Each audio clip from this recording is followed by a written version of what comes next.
Hello class, in this video I'll be showing you how to use the first derivative test to determine the location of a relative minimum or a relative maximum of a function.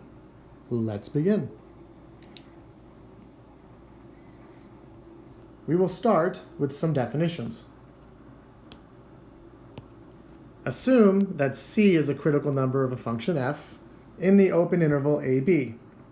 Then c is a location of a relative or local maximum if f of x is less than or equal to f of c for all x in the interval ab.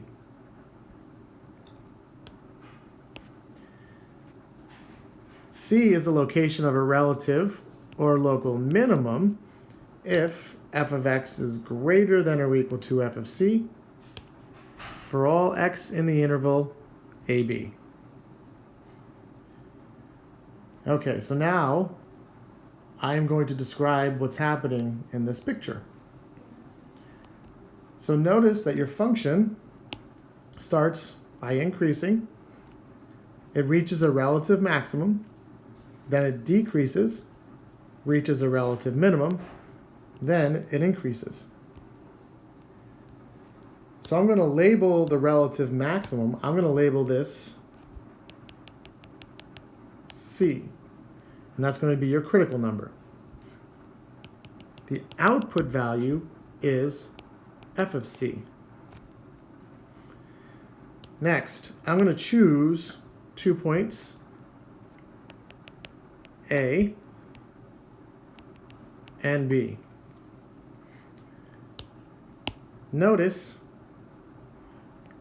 that if I were to choose this point here and label it x1, the output value would be f of x1.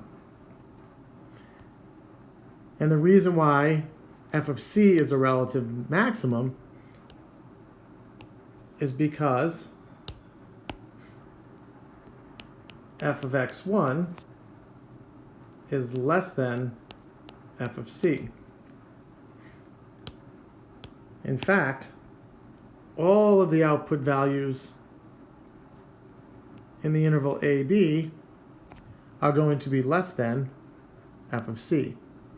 Hence, there's a relative maximum at x is equal to c. Now, I could do the same thing for relative minimum. However, I am now going to describe the first derivative test. So the first derivative test states, let c be a critical number in the open interval ab for the function f. Then, if f prime, or the derivative, changes from negative to positive at c, then there is a relative minimum at c, and the value is f of c. If the derivative changes from positive to negative at c, then there is a relative maximum at c, and the value is f of c. So I'm going to come back to my diagram over here and apply the first derivative test to this relative minimum. So notice the function is decreasing and it reaches a relative minimum. The derivative before the relative minimum is negative or less than 0. At the relative minimum,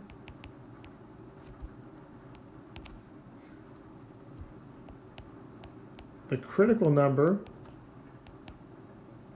C1, the derivative at the critical number is 0. After the relative minimum, the function's increasing, which means the derivative is greater than 0. So notice how the function's derivative changes from negative to positive at c. Therefore, there is a relative minimum at x is equal to c. And we can do a similar argument for a relative maximum, but I'll let you do that on your own. And that is the first derivative test, and we'll be using that to find the location of any relative minimums or relative maximums of a function.